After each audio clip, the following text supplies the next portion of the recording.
Assalamualaikum warahmatullahi wabarakatuh. Perkenalkan, saya Wahyu Saputra, selaku Ketua Umum Himpunan Mahasiswa Akuntansi, Fakultas Ekonomi dan Bisnis, Universitas Tadulako, periode 2022. Di sini kami menjelaskan sedikit mengenai persidangan. Sidang merupakan forum formal suatu organisasi guna membahas masalah tertentu dalam upaya menghasilkan keputusan yang akan menjadi sebuah ketetapan. Keputusan dari persidangan ini akan mengikat seluruh elemen organisasi selama belum diadakan perubahan. Setiap organisasi mempunyai aturan tersendiri dalam melaksanakan persidangan, baik dari segi quorum maupun dari segi teknis pelaksanaannya. Kita masuk di tata cara persidangan. Aturan umum sebuah persidangan. Yang pertama, istilah-istilah dalam persidangan. Yang kedua, tata tertib. Yang ketiga, peserta sidang. Yang keempat, pimpinan sidang atau biasa kita bilang presidium sidang. Yang kelima, aturan ketuk palu. Yang keenam, jenis persidangan. Yang ketujuh, quorum atau dan pengambilan keputusan. Yang kedelapan, interupsi. Yang terakhir, yang kesembilan, sanksi. Istilah-istilah dalam persidangan. Istilah yang pertama yaitu skorsing atau pending. Ialah penundaan persidangan untuk sementara waktu. Yang kedua, lobby. Ialah suatu bentuk kompromi dalam menyelesaikan perbedaan pendapat dalam pengambilan keputusan. Yang ketiga, deadlock. Ialah suatu keadaan di mana musyawarah tidak menemui kata sepakat. Yang keempat, walkout. Peserta sidang keluar arena persidangan dengan alasan tidak setuju atas suatu keputusan.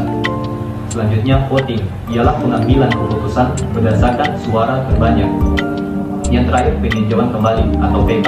Ialah mereview keputusan yang telah disepakati sebelumnya untuk diadakan pembatalan atau perubahan. Tata tertib persidangan.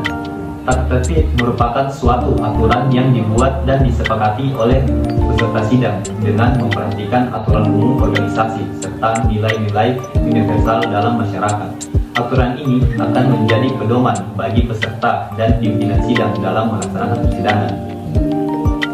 Peserta sidang. Peserta sidang di Himpunan Mahasiswa Akuntansi terbagi antara dua, yaitu peserta penuh dan peserta biasa. Peserta umum peserta penuh mempunyai 4 hak, yaitu hak bicara, hak suara, hak memilih, hak dipilih. Sedangkan peserta biasa hanya mempunyai hak bicara, yang dimana peserta biasa hak bicaranya untuk bertanya, mengeluarkan pendapat, mengajukan usulan kepada pimpinan baik secara lisan maupun tertulis.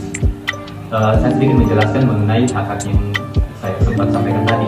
Hak yang pertama yaitu hak bicara, yaitu untuk bertanya atau mengeluarkan pendapat dan mengajukan usulan kepada pimpinan baik secara lisan maupun tertulis.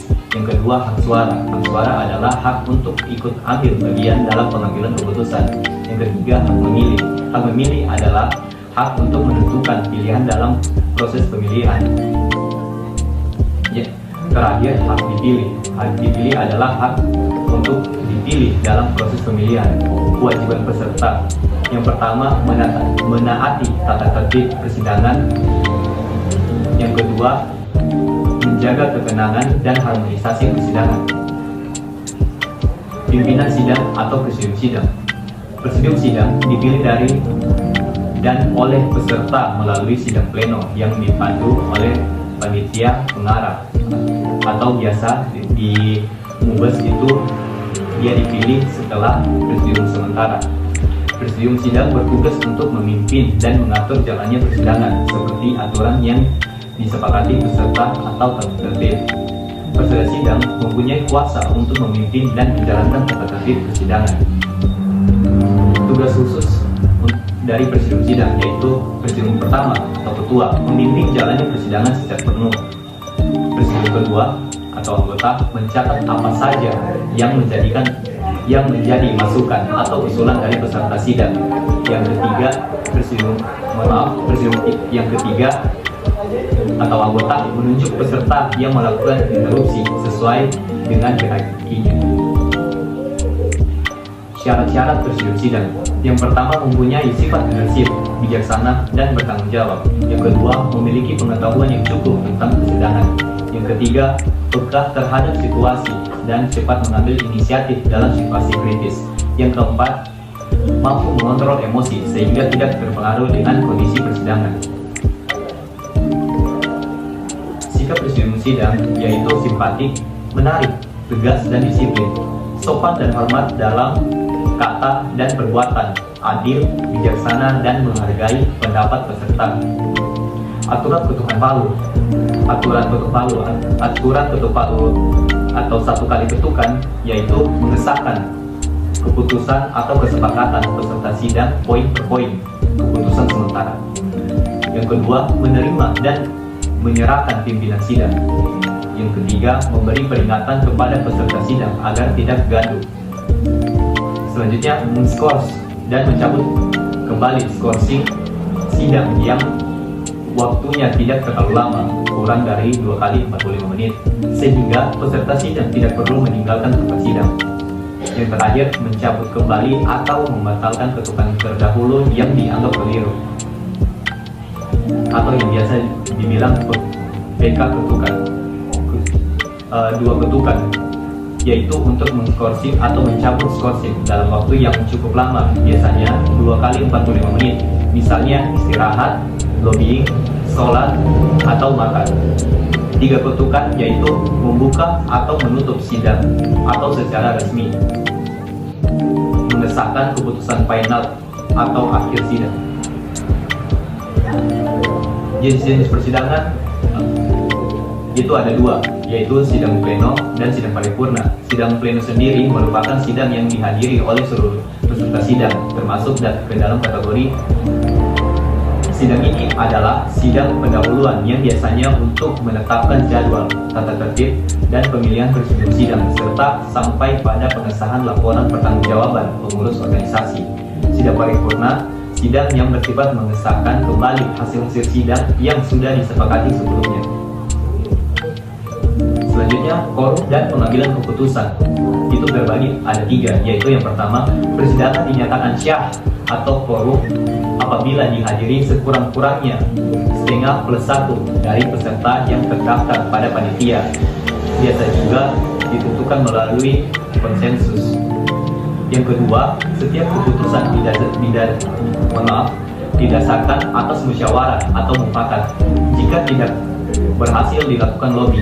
Apabila lobby tidak berhasil diambil melalui suara terbanyak atau voting, setengah plus 1 dari peserta hadir persidangan. Yang ketiga, bila dalam pengambilan keputusan melalui suara terbanyak terjadi suara seimbang, maka dilakukan lobby kembali sebelum dilakukan pemungutan suara ulang. Kita masuk di interupsi. Interupsi adalah suatu bentuk celaan atau memotong pembicaraan dalam sidang karena adanya masukan yang perlu diperhatikan untuk pelaksanaan sidang tersebut. Selanjutnya, macam-macam interupsi. Antara lain yang pertama, interupsi point of order. Bentuk interupsi yang dilakukan untuk meminta penjelasan atau memberikan masukan yang berkaitan dengan jalannya persidangan. Yang kedua, interruption point of information. Bentuk interupsi berupa informasi yang perlu diperhatikan oleh seluruh peserta sidang, termasuk pimpinan sidang. Yang ketiga, interupsi point of clarification. Bentuk interupsi dalam rangka meminta klarifikasinya tentang pernyataan peserta sidang lainnya. Yang keempat, interupsi point of privilege atau personal. Bentuk yang terakhir ini merupakan interupsi yang disampaikan bila pernyataannya yang disampaikan oleh peserta lain sudah di luar pokok masalah dan cenderung menyerang secara pribadi. Itu saja penjelasan persidangan pada hari ini. Mohon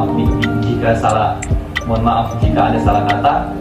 Saya tutup. Bila ini lebih berdaya. Assalamualaikum warahmatullahi wabarakatuh.